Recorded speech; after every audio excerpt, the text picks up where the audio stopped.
4절에서 24절입니다. 하나님 말씀 누가복음 4장 14절에서 24절까지 우리 한 절씩 교도하겠습니다.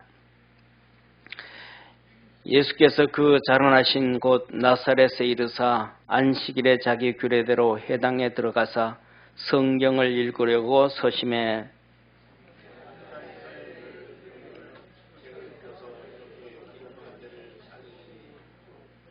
주의 성령이 내게 임하셨으니 이는 가난한 자에게 복음을 전하게 하시려고 내게 기름을 부으시고 나를 보내사 포로된 자에게 자유를 눈먼 자에게 다시 보게 함을 전파하며 눌린 자를 자유케 하고 주의 은혜의 예를 전파하려 하게 하심이라 하였더라. 책을 덮어 그 맡은 자에게 주시고 앉으시니 회당에 있는 자들이 다 주목하여 보더라. 이에 예수께서 저희에게 말씀하시되 이 글이 오늘날 너희 귀에 용하였느니라 하시니 저희가 다 그를 증거하고 그 입으로 나오는 바 은혜로운 말을 기이 여겨 가로되 이 사람이 요셉의 아들이 아니냐. 예수께서 저희에게 이르시되 너희가 반드시 의논하 너를 고치라 하는 속담을 인정하여 내게 말하기를 우리의 들은 바 가버나움에서 행한 일을 내 고향 여기서도 행하라 하리라. 24절 우리 합독하겠습니다. 또 가라사대 내가 진실로 너희에게 이르노니 선지자가 고향에서 환영을 받은 자가 없느니라. 아멘. 우리 옆에 있는 성도들하고 한번 인사합시다. 성령의 사람 됩시다. 아멘. 우리 모든 믿음의 성도들이 성령의 사람으로 승리하기를 축원합니다. 지난주에 주셨던 말씀은 이 예레미야에게 하나님의 말씀이 임하신 것입니다. 말씀이 우리에게 임해야 돼요. 하나님의 말씀이 로고스의 말씀이 레마가 되어서 살아있는 말씀이 되어서 우리에게 임해야 됩니다.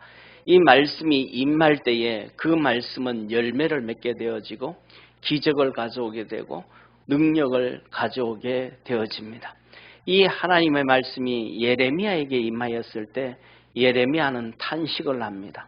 이제 갓 20살 정도밖에 안 됐는데 한 나라를 어깨에 메어주는 말씀이니까 감당하기가 너무 어려운 거예요. 그래서 그는 나는 나이입니다. 아무것도 할 수 없습니다. 라고 고백합니다. 그때 주님 말합니다. 내가 너 어미 뱃속에 태 속에 조성되기 전에 나오기도 전에 내가 너를 알았다. 쉽게 말하면 하나님만 믿어라 이 말. 옆에 있는 분하고 인사합시다. 하나님만 믿으십시다. 하나님만 믿으십시다. 아멘. 그러면서 말하면 너 두려워하지 말고 담대해라. 가라는 데 가고 말라라는 건 말하고 너 지식 추구하지 말고 네 생각 추구하지 말고 네 경험 보태지 말고 그냥 하나님 하라는 대로 해라. 그러면 그 말씀을 통해서 그 말씀을 받아들이는 자는 너 전하는 그 말씀을 받아들여서 뽑으면 그 말씀을 듣고 듣는 사람 자기 속에 있는 교만을 뽑아내고 자기 속에 있는 불신앙들을 이것들을 깨뜨려 버리고 육신 이 자기의 지식과 경험과 생각과 사상과 가치가 이런 것들을 다 깨뜨려 버리고 세상에서 쌓아왔던 돈, 명예, 권력 이런 거 다 무너뜨리면 예레미야 네 말을 통해서 내가 너에게 준 말씀을 통해서 이것들을 다 무너뜨리면 그 사람 속에 하나님의 나라를 건설하고 할렐루야 그들에게 믿음을 더하여 주리라. 유다라는 나라가 네 말을 듣고 그렇게 하면 이 유다 나라에 하나님의 나라를 세워주고 그들에게 믿음을 주겠다. 오늘도 우리 사랑하는 모든 믿음의 성도들의 마음속에 가정 속에 또 이 나라 속에 하나님의 나라가 세워지고 하나님을 향한 믿음이 회복되어져가는 우리 축복의 성도가 되어지기를 주의 이름으로 축원합니다. 찬송가 중에서 복음성가 중에서 이 낙엽처럼 살아온이라는 이 견디다 못해 쓰러질 때 부제로 되는 이 복음성가가 있습니다. 그래서 그 복을 보면 낙엽처럼 살아온 내 모습이 부끄러워. 또 3절에 가면 잡초처럼 살아온 내 모습이 부끄러워. 이거 있는데 제가 가사를 잡초와 그 다음에 이 낙엽을 가인처럼 살아온, 에서처럼 살아온 사람을 좀 바꿨어요. 잡초는 좀 낙엽은 좀 우리 신앙인한테 이렇게 딱 스며들지가 않아서 우리 찬양 한번 하겠습니다.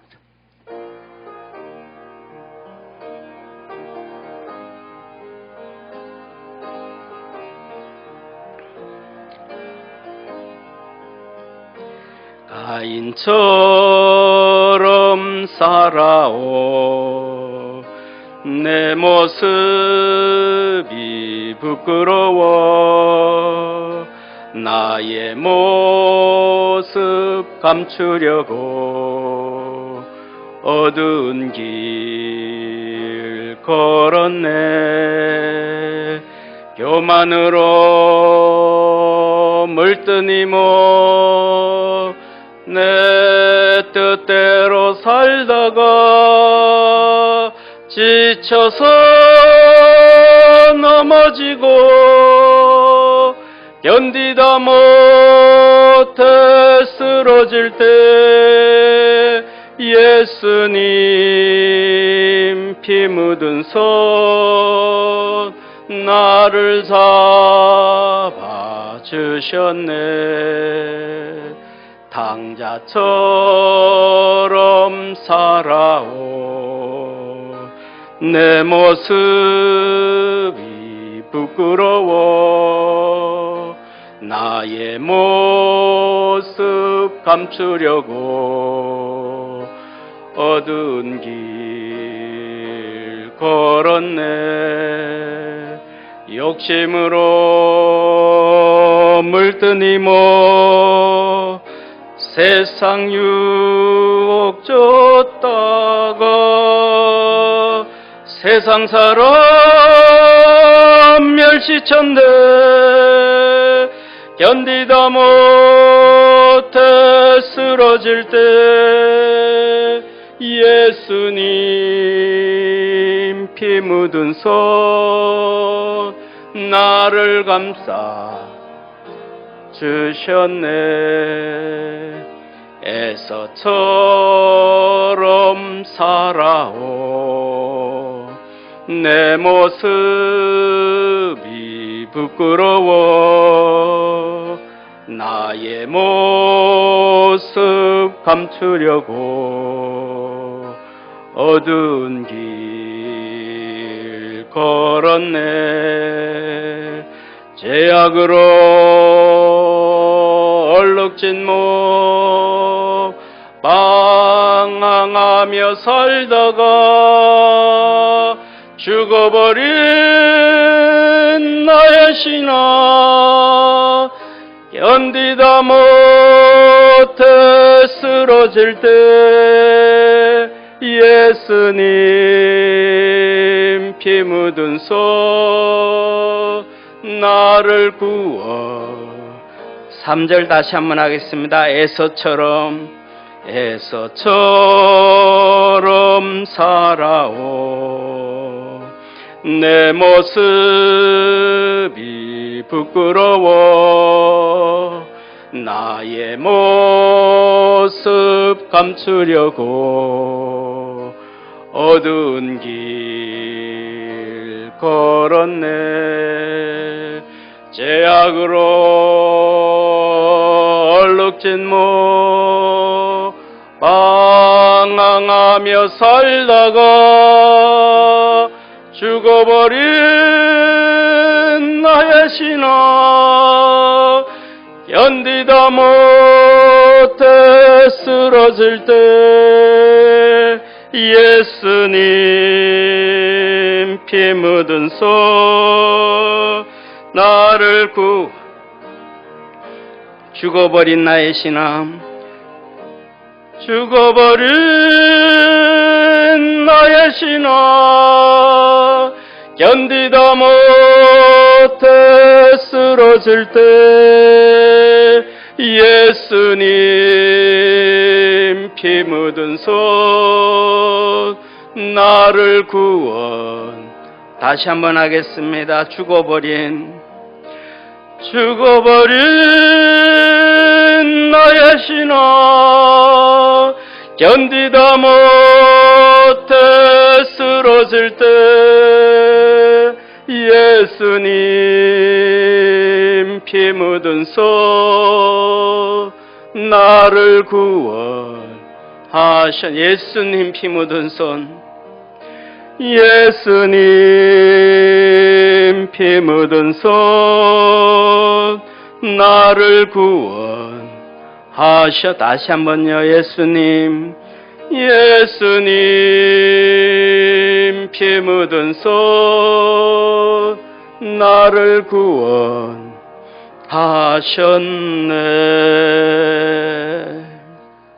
우리 옆에 있는 분하고 한번 인사합시다. 믿음으로 삽시다.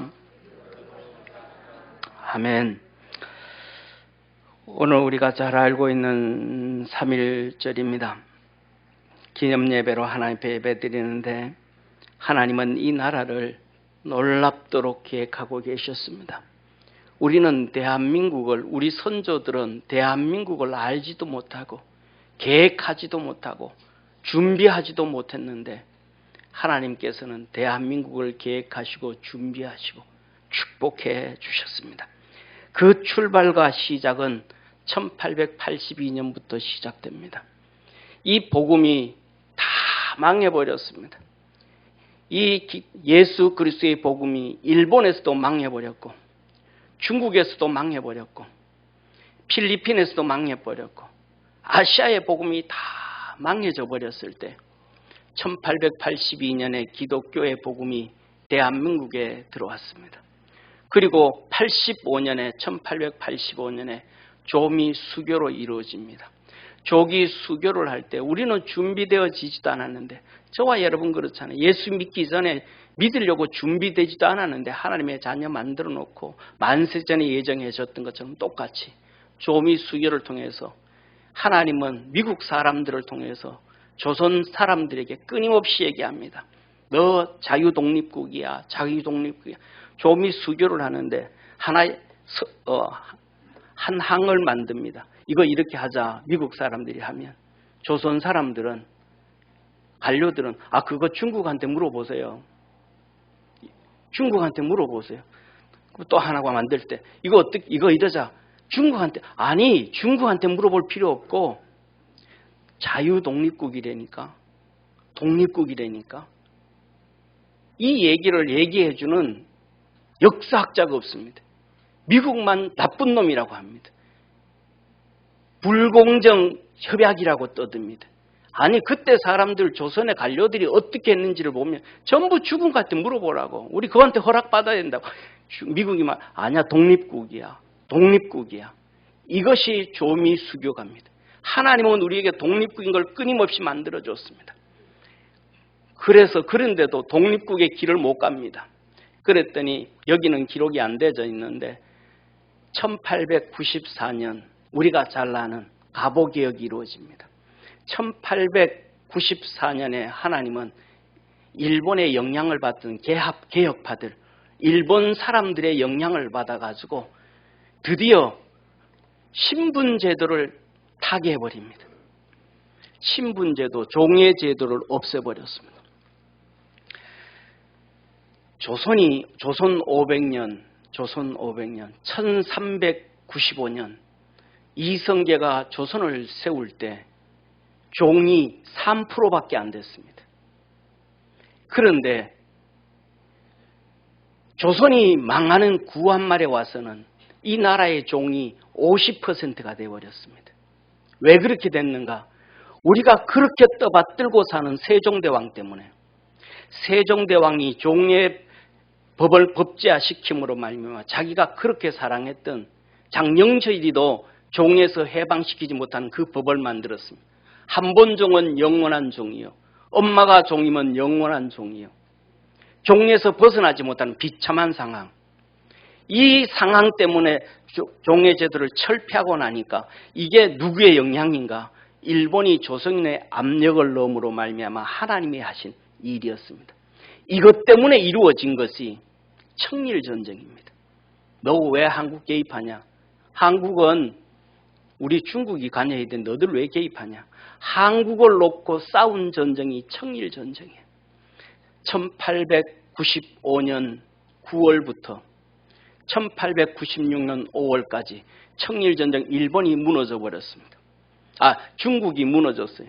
청나라가 졌어요. 이 지고 나니까 그 다음에 그해 11월에 고종이 미국 시민권을 가지고 있던 서재필을 향하여 우리는 이제 자유독립국이다. 자유독립국이니까 우리도 독립선언을 하자. 그 독립선언이 서대문에 있는 독립문이에요. 독립문. 그 독립문을 세워라. 그랬더니 서재필이가 프랑스에 있는 개선문을 본따서 세운 것이 독립문이에요. 그 독립문 기공식에 배제학당 학생들이 가서 축가를 부릅니다. 배제학당 학생들이 축가를 부르는데 그 축가가 찬송가 14장 동해물과 백두산이 마르고 닳도록 하나님이 보호하사 우리나라 만세 대한사람 대한으로 길이 보전하세. 이것이 우리 선조 1세대들의 찬송가 14장이에요. 그런데 오늘날 이 찬송가가 없어져 버렸어요. 왜 없어? 이게 우리 1세대 복음 들었던 사람들의 찬송가 14장이에요. 이때 뭐예요? 대한사람 대한으로 길이 보전하세요. 조선이었는데 하나님은 대한이라는 이름을 못 박아 놓으신 거예요. 찬송가를 통해서. 이 독립문이 세워지고 난 다음 그 기공식을 하고 그 다음 해에 고종이 우리는 대한제국이라고 선언한 거예요. 우리가 찬송을 부르고 대한사람 대한으로 하나님이 보호하사 찬송을 하고 하나님의 섭리와 계획 가운데 신앙의 고백을 했더니 대한제국이라고 고종의 입을 통해서 선언해 준 거예요. 할렐루야. 1905년 외교권이 박탈되어지고 1910년 한일 합방이 되어지는 그 중간에 1905년 그 암울한 시기에 하나님은 이 나라에 복음을 심어 주었습니다. 이 나라의 말씀을 통해서 부흥회를 이루어졌어요.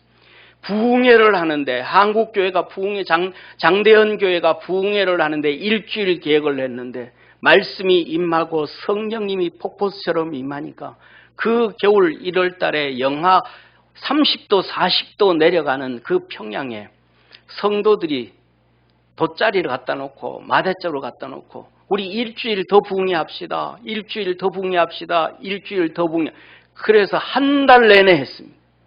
집에서 쌀 매가지고 오고 보리쌀 메고 오고 옥수수 메고 와가지고 부흥회를 했어요. 이때 성도들의 한국의 부흥회가 이루어지면서 성도들이 흔들리지 아니하는 어떤 암울한 시기, 어떠한 핍박이 오고 어떠한 고통이 오고 아무리 흔들어도 흔들리지 아니하는 믿음의 신앙을 일제시대에 갖게 하신 것입니다. 할렐루야. 사랑하는 성도님, 이 신앙이 뿌리를 내리니까 1919년 3월 1일 3.1 운동이 터졌는데 이 3.1 운동은 어디서부터 시작됐는가? 예수 믿는 기독교인 유학생들로부터. 일본에서 유학 중인 기독교인들이 YMCA 강당에 모여서 대한독립 만세를 불렀어요. 2월 달에 예수 믿는 기독교 유학생들이 YMCA 강당에서 일본 도쿄 YMCA 강당에서 그걸 부르고 2월 달에 한국에 왔더니 와가지고 목사님한테 목사님 우리 같이 일본에서 유학생들끼리 대한독립 만세를 불렀습니다. 대한독립 만세. 그랬더니 목사님 그랬어? 그럼 우리도 하자. 그래서 목사님들이 노회에다 얘기하고 총회에다 얘기하고 목사님들이 다 그럼 우리 하자. 우리도 하자. 시작이 된 거예요. 그런데 목사님들이 우리끼리만 하면 안 되니까 우리끼리만 하면 그냥 종교 행사로 끝나니까 이거 하지 말고 민족적으로 좀 하자. 그래서 천도교 지도자들을 초청했어요. 천도교 지도자. 천도교나 뭐라면 동학이에요. 동학의 후속이 천도교예요. 동학은 서양 문물 배출하고 우리 걸로 하자 시작을 했다가 망하고 난 다음에는 외국 문물은 받아들이고 정신은 우리 걸로 하자. 그래서 이 3.1 운동 독립선언서 33명 중에서 16명이 기독교인이 아니고 16명이 목사님이에요. 16명이 천도교 지도자, 그냥 숫자 맞춘 거예요. 우리가 잘 알고 있는 최남선, 이분 한 명만 그때 불교 신자였어요. 나중에는 기독교로 돌아왔지만. 이 3.1절 독립운동은 기독교 운동입니다. 그래서 그때 생겼던 미션 학교, 미션 스쿨을 통해 가지고 태극기를 만들고 다 돌리기 시작하고 일하기 시작해서 기독교 운동으로 시작돼 가지고 어디까지 저 북쪽의 만주 땅 간도 지방에까지 독립 만세 운동을 부르짖었던 거예요. 할렐루야. 이 만세 운동을 부르짖었더니 그때 터진 사건이 하나예요. 일본인들이 정교 분리다, 정교 분리. 교회에서 애국 얘기하지 말고, 교회에서 정치 얘기하지 말고, 이거 얘기하면 선교사들 너들 다 추방한다. 이때 나온 게 정교 분리였지. 그런데 오늘날은 뭐가 뭔지도 모르고 똥인지 된장인지 뭐고 보고도 똥인지 모르고 모르는 사람들이 그 얘기하는 거예요. 이 운동이 기독교 운동이 안 일어났으면 그 1919년 이 민족운동, 이 해방운동, 3.1운동이 안 일어났으면 그해 가을에 있었던 1919년 임시정부, 상해 임시정부가 만들어질 수가 없었던 거예요. 대한민국은 이렇게 기독교 운동으로 시작해서 하나님이 준비한 대한민국인 거예요. 그리고 이 성도들의 이렇게 확실한 믿음, 애국 믿음, 이 신앙을 가지고 1937년에 신사참배가 이루어질 때 많은 북한의 평양 노예부터 시작해서 다 신사참배를 할 때도 성도들 아니요 목사님들 그중에 아니요 했던 사람들과 함께 성도들이 신앙을 지킨 것이 대한민국이에요. 오늘날 코로나 통해 가지고 예배 못 드리게 하고 그 난리를 피우는데 그냥 다 도망가 버리잖아요. 일제시대 때는 예배당에 교회 순사들이 총 들고 들어와 있어, 칼 들고 들어와 있었어요. 신사참배 안 하는 목사는 그냥 예배 드리는데 신사참배 딱 하고 예배를 드려야 되는데 신사참배 안 하고 예배를 시작하면 목사를 끌고 나가요. 예배가 안 되는 거예요. 그때 그렇게 되면 성도들은 하나도 미동하지 않고 앉아가지고 목사는 끌려나가는데 장로님이 찬송을 시작합니다. 천부의 의지 없어 성도 다 찬송하기 시작합니다. 성도들이 신앙을 지키고 믿음을 지켜서 오늘날 대한민국이 건국되어졌고 1950년 6.25 사변을 통해 가지고 이 땅에 뿌리 내리고 있던 박헌영이부터 여운형이 공산주의자들을 전부 다 북한으로 넘어가게 하고 이 공산주의자들이 월북을 다 해버리고 이 대한민국은 신앙으로 OECD 국가를 만들어주신 분이 전능하신 하나님이심을 믿으시길 바랍니다.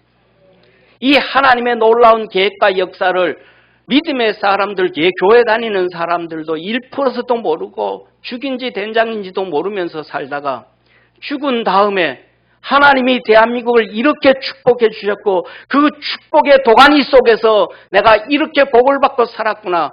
그때서야 깨닫지 말고 믿음으로 신앙으로 깨어서 하나님께 감사하며 믿음으로 달려가는 이스라엘 땅에 있었던 엘리야와처럼 엘리사처럼 나단처럼 믿음으로 사는 우리 축복의 성도가 되어지기를 주의 이름으로 축원합니다.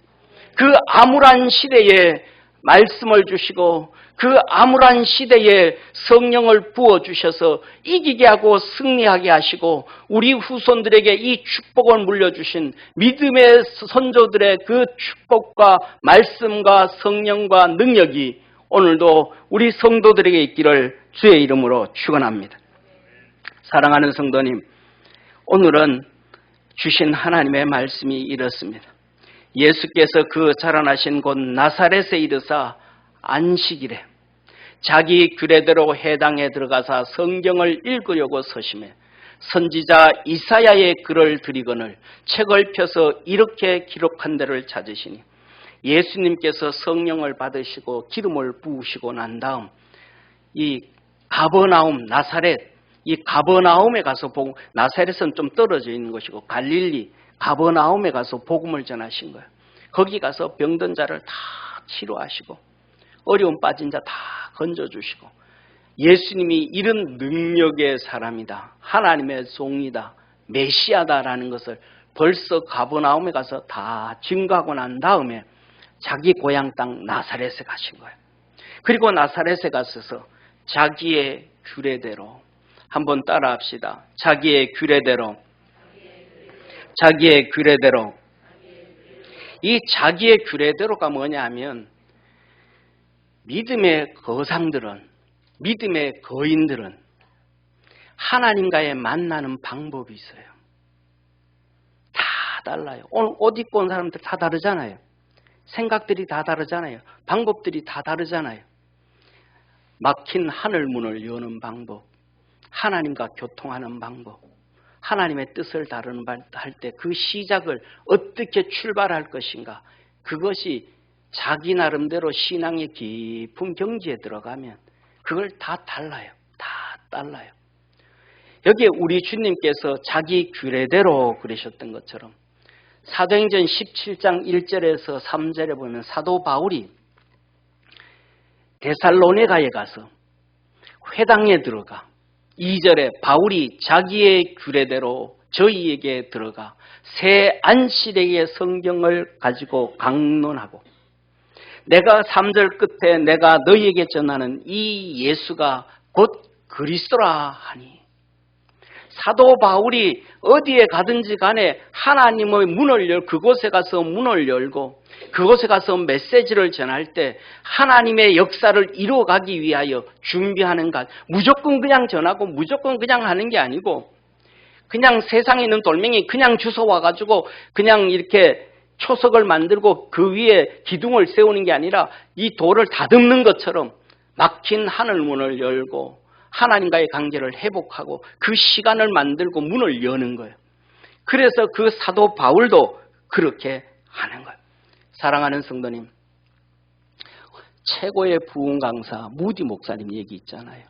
그 무디 목사님이 항상 데려다녔던 복음성가 가수가 생키 가수라는 거잖아요. 그분이 항상 이 무디 목사님이 나오기 전에 앞에 나서서 찬송을 부르죠. 405장 나 같은 죄인 살리신 어메이징 그레이스. 이거 한 곡이에요. 이 생키 복음 가수가 이것이 18번이라서 부르는 게 아니고 이 어메이징 그레이스는 무디 목사님의 하늘문을 여는 방법이에요. 그러면 다른 수많은 가수들이 그걸 못 부르는, 다 불러요. 그런데 그것을 부를 때 무디 목사님과 하나 되어질 수 있는 것은 유일하게 생키 가수밖에 없는 거예요. 그래서 그 사람만 데려다니는 거예요. 그 가수가 부를 때 이 무디 목사님이 함께 그 찬송을 부르면서 그 어둠의 권세를 물리치고 닫힌 하늘 문을 열고 그것을 바꿔가는, 이게 하나님의 방법이에요. 오늘날 이것이 교회에서는 어떻게 되어졌는가? 그것이 바로 성가대예요. 성가대는 그렇기 때문에 성가대는 설교하기 전에 항상 해요. 설교 끝난 다음에 성가대하는 경우가 없어요. 그렇기 때문에 성가대원들은 기도로 무장하고 신앙으로 무장하고 깨어 있어야만 되는 거예요. 왜? 그 일을 하는 거니까. 그렇기 때문에 성가대는 연습할 때도 짜증내고 화내고 막 이거 마귀짓인 거예요. 하면 안 돼요.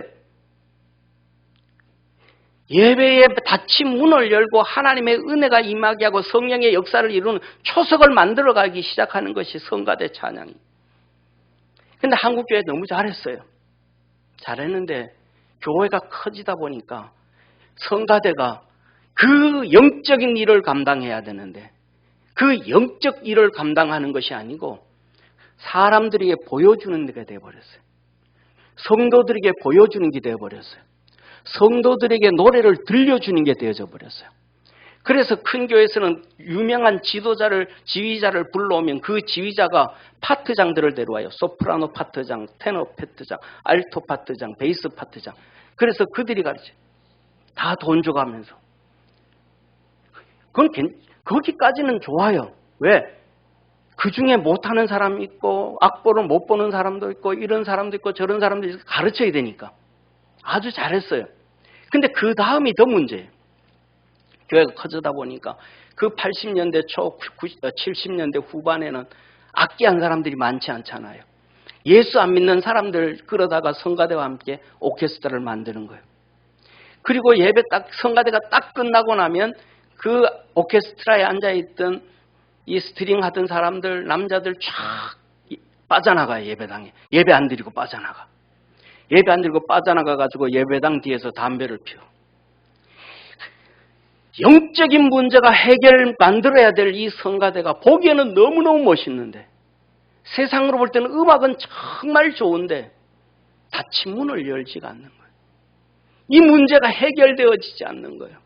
제가 보기에는 그래서 조영기 목사님은 강대상에 서서는 항상 찬송을 불려요. 그분이.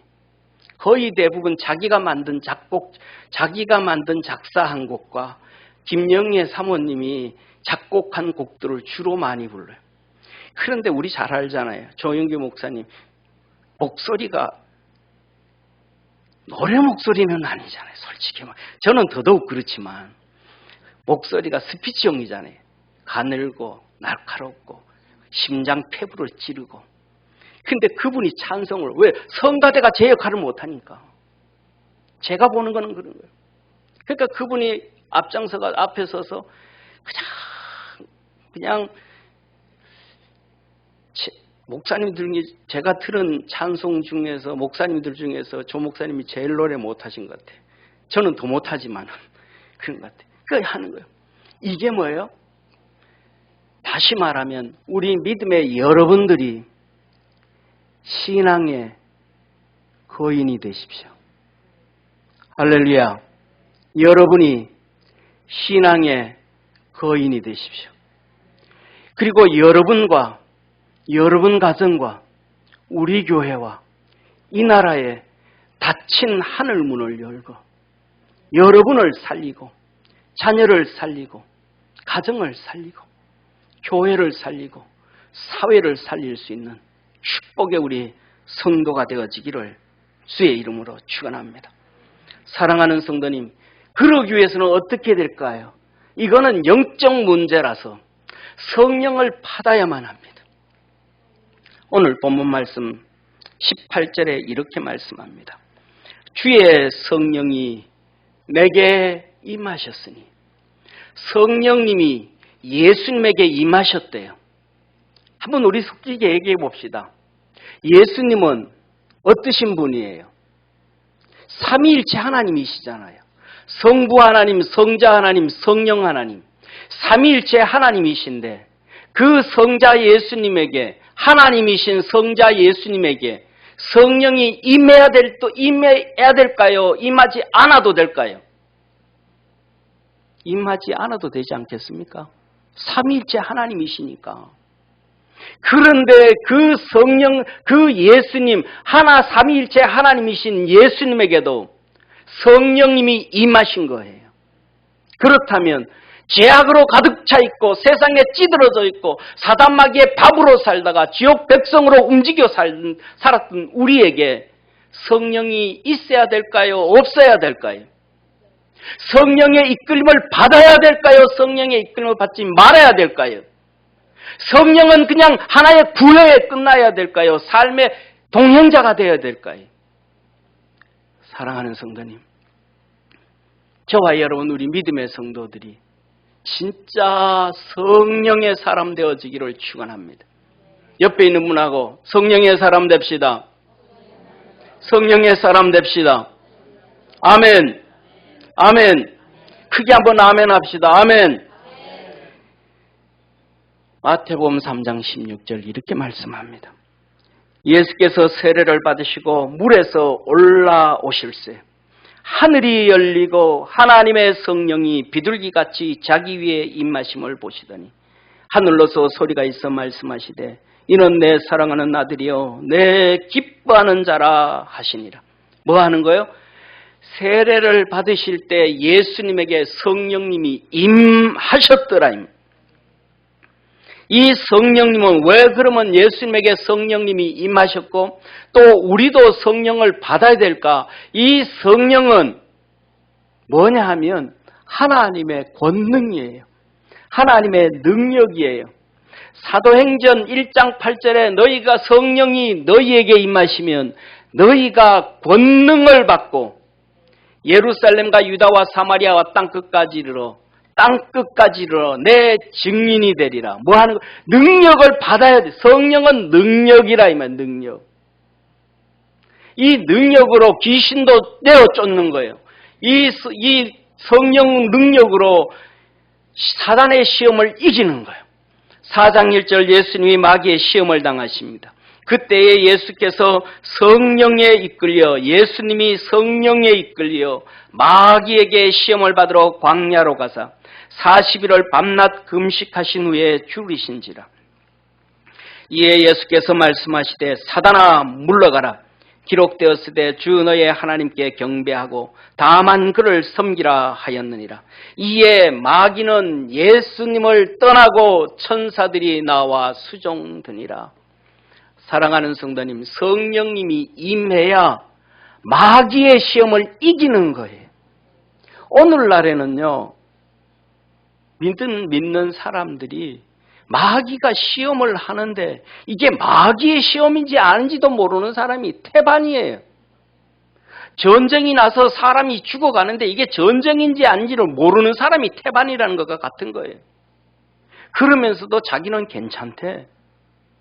마귀한테 유린당하고 있으면서 시험 들어 있으면서도 마귀의 시험인지를 모르는 거예요.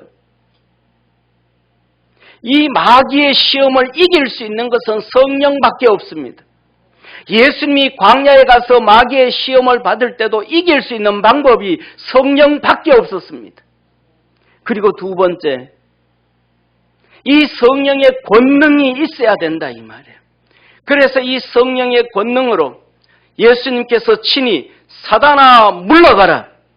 사단아 물러가라 그랬더니 사단이 떠나가고 천사들이 와서 수종 들었더라. 사랑하는 성도님, 예수님께서 제자들 베드로와 요한과 야고보를 데리고 변화산에 올라가셔서 기도하고 계실 때 밑에서는 귀신 들린 남자아이를 데리고 온 아버지가 있었습니다. 제자들 보고 고쳐달라 그럽니다. 못 고쳤습니다. 예수님이 오셔서 고쳐주셨습니다. 그날 밤에 제자들이 예수님한테 묻습니다. 선생님, 주님, 우리는 왜 못했습니까? 이런 것이 이런 것들이 빠져나가기 위해서는 기도밖에 없느니라. 다시 말하면 성령의 능력밖에 없다. 성령의 능력으로 귀신은 떠나가고 병은 떠나가고 어둠은 떠나가고 명령할 때 떠나가게 되고 해결되어진다. 그래서 베드로서에서는 너는 사단 마귀를 대적하라. 그리하면 피하리라. 성령을 받지 아니하고 능력을 입지 아니하고 어떻게 귀신을 내어 쫓으며 질병을 내어 쫓으며 어둠을 내어 쫓으며 믿음의 삶을 살아갈 수가 있겠습니까? 사랑하는 성도님, 저와 여러분 성령의 능력으로 살아갈 수 있는, 믿음으로 살아갈 수 있는 주의 축복의 성도가 되어지기를 주의 이름으로 축원합니다. 주님은 이렇게 말씀합니다. 주의 성령이 내게 임하셨으니 가난한 자에게 복음을 전하게 하시려고, 가난한 자에게 복음을 전하게 하시려고 내게 기름을 부으시고 포로된 자에게 자유를, 눈먼 자에게 다시 보게 함을, 눌린 자에게 자유롭게 한다. 사랑하는 성도님, 우리 주님 기름 부음을 받았다. 이때부터 시작해서 사역 시작이다. 하나님의 아들로 독생자로 이 땅에 오신 우리 주님이, 예수님이 이제 뭐가 되었다? 그리스도가 되셨다. 사역을 시작하셨다. 그런데 그 사역이 누구에게, 그 축복이, 그 은혜가, 그 복이 누구에게 임하는가? 가난한 자. 가난한 자에게 임한다. 따라합시다. 가난한 자. 가난한 자. 가난한 자에게 복음이 임하는 거예요. 부자에게는 절대로 안 임하는 거예요. 그래서 주님이 그랬잖아요. 부자가 천국에 들어가는 것은 낙타가 바늘귀 구멍으로 들어가는 것보다 더 어려우니라. 마음이 가난한 자, 외적으로 가난한 자, 마음이 가난한 자, 이 가난한 자에게 포로됐을 때는 자유케 하고 눈 멀었을 때는 보게 하고 눌렸을 때는 자유함을 얻게 하는 하나님의 은혜와 축복이 있는 것입니다. 진짜 가난한 사람은요, 다 말 들어요. 가난한 사람은요, 다 예합니다. 예가 뭔지 알아요? 예가 뭐냐면 아멘입니다. 따라서 예, 아멘. 크게 한번 합시다. 예, 아멘. 그래서 고린도서에 기록을 한 거예요. 우리 주 예수는 예하고 아니요함이 하나도 없었나니 그에게는 아멘만 있었느니라. 그런데요, 부자는 절대로 예 안 해요. 우리 주님께서 비유로 말합니다. 인력시장에 가서 내일 우리 집에 와서 하루 일해라. 예. 아침 9시에 우리 집에 와서 일해라. 예. 12시에 가서 일해라. 예. 3시에 가서 일해라. 예. 6시면 일이 끝나는데 5시에 가도 우리 집에 와서 일해라. 예. 아니 5시에 가서 일하다 5시에 가서 일하면 집에까지 오다 보면 30분. 일하지도 않았는데 끝나잖아요. 종치잖아요. 그러면 아니 5시인데 지금 우리 집에 가서 일하라고요? 왜요? 시간 다 됐는데요? 가다 보면 6시인데요? 이건 뭐예요? 부자. 자기 생각, 자기 방. 절대로 예 안 해. 절대로 아멘 안 해. 근데 가난한 사람은 예.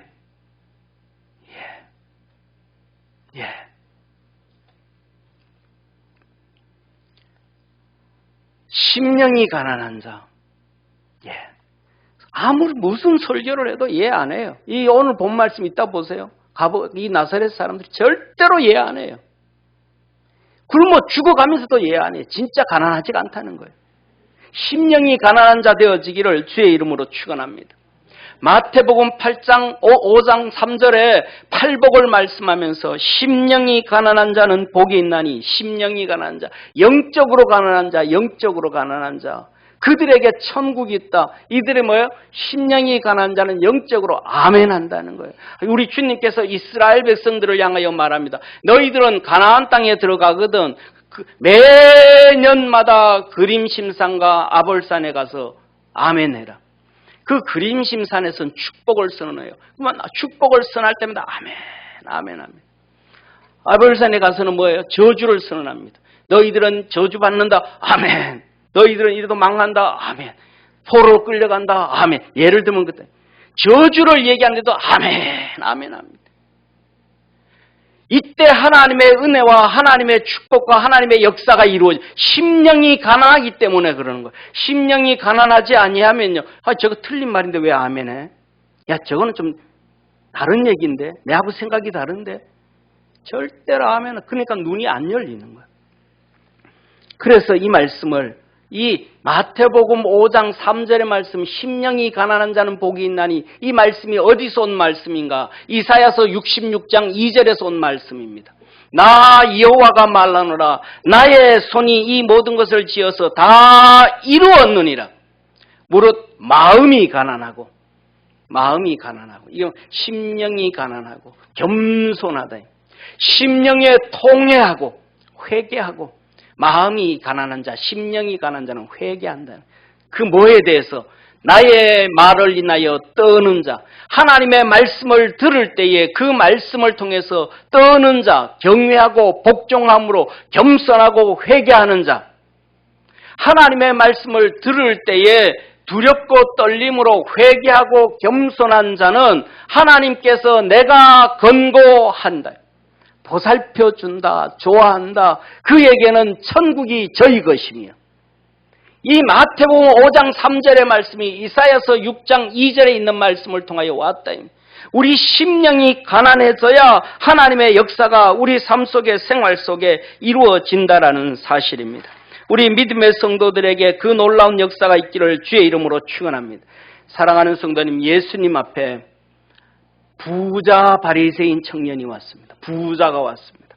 예수님, 내가 어떻게 영생을 얻을까요? 말씀대로 지켜라. 다 지켰습니다. 잘했다. 그런데 한 가지 부족한 게 있네. 뭡니까? 네 재산 다 팔아서 가난한 자들에게 주고 너는 나를 쫓을 것이니라. 부자가 재산이 많은 거로 근심하여 갔다라. 근심하여 갔다라. 근심하여. 부자는 절대로 마음의 부자, 세상의 부자는 하나님의 은혜를 못 받는다는 거예요. 만세전에 예정하신 하나님께서 그것을 깨뜨린다. 우리나라 대표적으로 부자가 누구예요? 이어령 교수님이셨잖아요. 전 국민 5천만 백성들로부터 다 존경받고 지식인도 교수들도 정치인들도 다 존경했잖아요. 그런데 하나님이 절대로 그거 안 돌아오잖아요. 절대로 그거 안 돌아오는 거예요. 그러니까 자기에 있는 어떤 부보다 귀한 것, 자기 딸, 장녀, 미나, 그 딸 눈을 멀어버렸잖아요. 눈이 멀어지고, 그 딸 눈이 멀어지고 나니까 그때서야 가난한 자가 되잖아요. 아, 돈도 필요 없고 명예도 필요 없고 내 딸 보기만 했으면 좋겠다. 그때서야 하나님 앞에 무릎을 꿇잖아요. 내 딸이 믿는 하나님, 당신이 진짜 하나님이시면 내 딸 보게 해주세요. 그러면 내가 당신 믿겠습니다. 하나님 믿겠습니다. 하나님이 그 딸 눈을 열어주셨잖아요. 할렐루야. 아멘 좀 해보세요. 어떻게 그렇게 밥은 잘 먹으면서 아멘은 그렇게도 못하는지.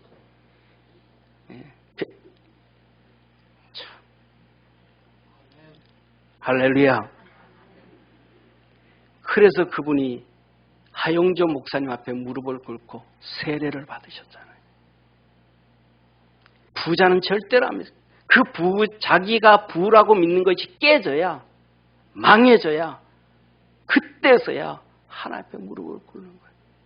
아직도 부자도 아닌데 부자처럼 사는 사람도 문제가 많지만 그리스도 안에서 가난한 자 되어지고 심령이 가난한 자 되어지는 축복의 성도가 되기를 바랍니다. 가난하게 되어지면 그 다음에 하나님의 축복이 시작되어집니다. 그 축복이 뭐예요? 포로 되어진 것을 자유케 합니다. 세상에 포로 되어지고 돈에 포로 되어지고 근심에 포로 되어지고 걱정에 포로 되어지고 염려와 핍박에 포로 되어진 이 포로된 자를 주님은 자유케 하여 주시는 것입니다. 사랑하는 성도님, 그 다음에 눈먼 자 보게 하시는 것입니다. 이 마음이 가난한 사람의 특징이 뭐예요? 좀 그랬잖아요. 예 한다고, 아멘 한다고. 아멘 안 하는 사람, 예 안 하는 사람은 절대로 이 사람은 마음이 가난한 자 아니에요. 가난한 자. 돈 없어도 부자고요. 배운 게 없어도 부자고요. 지식이 충만하고요. 자기 생각에 잡혀져 있고요. 절대로 아멘 안 해요. 아멘 하게 되어질 때에 영의 눈이 열리는 거예요. 아멘 하게 되어질 때 우리 속에 하나님의 성령의 역사가 움직이기 시작하는 거예요. 그래서 우리의 생각들을 바꿔가게 하시고 말씀 안으로 이끌어가게 하시고 이끌어 주시고 인도하여 주시는 것입니다. 그리고는 눌린 자에게 자유함을 얻게. 그래서 아멘해서 영의 눈이 열리고 성령에 충만해지고 난 다음에야 그때 소리 지르기 시작하는 거예요. 우리 집에 내가 지금 여기 어둠에 갇혀 있구나. 어둠은 떠나갈지어다. 내가 마귀에게 잡혀져 있구나. 마귀야 떠나갈지어다. 우리 자식이 마귀에게 잡혀져 있거나 그를 잡고 있는 마귀는 떠나갈지어다. 어둠의 권세는 떠나갈지어다. 이 어둠이 통해서 내게 질병이 왔구나. 예수님의 이름으로 명하니 명은 떠나갈지어다. 눌린 자가 그때서야 자유케 되어지고 예수님께서 시험을 받은 다음에 마귀를 향하여 떠나가라. 더 이상 내게 오지 말고 찾아오지 말고 하나님만 경배하라. 마귀를 꾸짖으심에 그가 떠나갔더라. 우리 믿음의 성도들에게 이 역사가 있기를 주의 이름으로 축원합니다. 사랑하는 성도님, 이것이 되어지기 위해서 하나님은 우리에게 무리한 것 요구하지 않습니다. 1년만 한번 믿음으로 달려가 봐라. 1년만 한번 제대로 신앙생활 해봐라. 1년만. 이게 하나님 얘기하는 거예요. 젊은이들은 모르지만 옛날 우리 어른들은 다 알아요. 시골에서 맷돌 다 아시죠? 그죠? 안방에서 이렇게 콩 갈든 두부 만들고 가든 맷돌, 이렇게 맷돌 갑니다. 맷돌 가는데 콩이 바깥에만 있으면 밤새도록 맷돌질해도 그 콩은 그대로 있습니다. 맷돌 돌아가는 돌돌돌돌돌돌돌 하는 소리 다 들리고요. 그 다음에 물 조금씩 졸졸졸졸 물을 부어가면서 돌리는 소리 다 들리고요. 그 맷돌이요, 그 콩은요, 그 맷돌 속에 들어가서 껍데기가 벗겨지고 속이 갈아져야 그 다음에는 그것이 두부가 되어집니다. 30년, 40년, 50년, 60년 신앙생활 하면서도 맷돌 속으로 들어가서 갈리지 아니하고 겉만 빙글빙글빙글 소리만 돌아가던 그런 우리 아니겠습니까? 가인처럼 살아온 우리, 탕자처럼 살아온 우리, 에서처럼 살아온 우리 아니겠습니까? 그 안에 들어가서 갈려져야 되지 않겠습니까? 오늘 이렇게 말씀합니다. 주의 은혜의 해를 전파하게 하려 하심이라 하였더라. 21절, 이 글이 오늘날 너희 귀에 응하였느니라. 너희 귀에, 너의 삶의 생활에 응하여졌다. 이루어졌다. 그런데 주의 은혜해가 뭐예요? 은혜의 해. 은혜의 해가 저 해가 태양이 아니에요. 한 해, 두 해 하는 1년, 2년 하는 거예요. 그래서 성경에 the year 하는 거, the year. 너가 하나님의 은혜 안에 들어가서 맷돌에 갈리는 그 한 해만 한번 갈려봐라. 한 해만 제대로 훈련받아봐라. 한 해만 한번 제대로 망가져봐라. 믿음 안에서 하나님의 역사가 너에게 어떻게 임하는지. 이걸 누구에게 보여줘요? 출애굽한 이스라엘 백성에게 보여준 거예요. 고린도전서 10장에 이스라엘 백성들에게 오늘날 우리가 받는 세례를 이스라엘 백성들은 홍해를 건너면서 세례를 받았다 그랬습니다. 그럼 홍해 건너지 못한 이스라엘 백성들, 광야에서 태어난 아이들은요, 구름 기둥 아래서 세례를 받았다 그랬습니다. 우리가 받는 세례를 그들이 2000년 전에, 4000년 전에 받은 거예요. 그리고 광야 한 달, 1년 동안 광야에 나와서 시내산에서 성전을 지었어요. 오늘 우리 교회 나오잖아요. 성전을 지었어요. 그들은 뭐예요? 귀고리를 깨냈습니다. 목걸이를 빼내고 팔찌를 끄집어내고. 이게 쉬운 일이에요? 어려운 일이에요. 왜? 가락지와 귀고리와 목걸이는 내 며느리한테 값으로 줘야 되고 우리의 부모님으로부터 물려받은 것이고 며느리가 없으면 누구한테? 장녀한테 줘야 될 거예요. 이걸 끄집어낼 수 있어요? 이스라엘 백성 그 헌신을 통해서 성전을 지었습니다.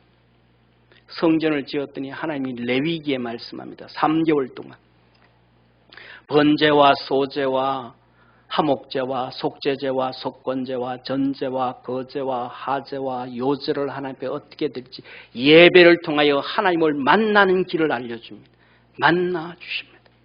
그것뿐만 아니고 이스라엘 백성이 어떻게 살아야 될까? 남한테 피해 주지 않고 살인하지 않고 도둑질하지 않고 죽이지 않고 피해 주지 않는 대인과의 삶의 시민법을 허락해 줘. 그것뿐만 아니라 너 스스로 정결하고 거룩하고 의로워라.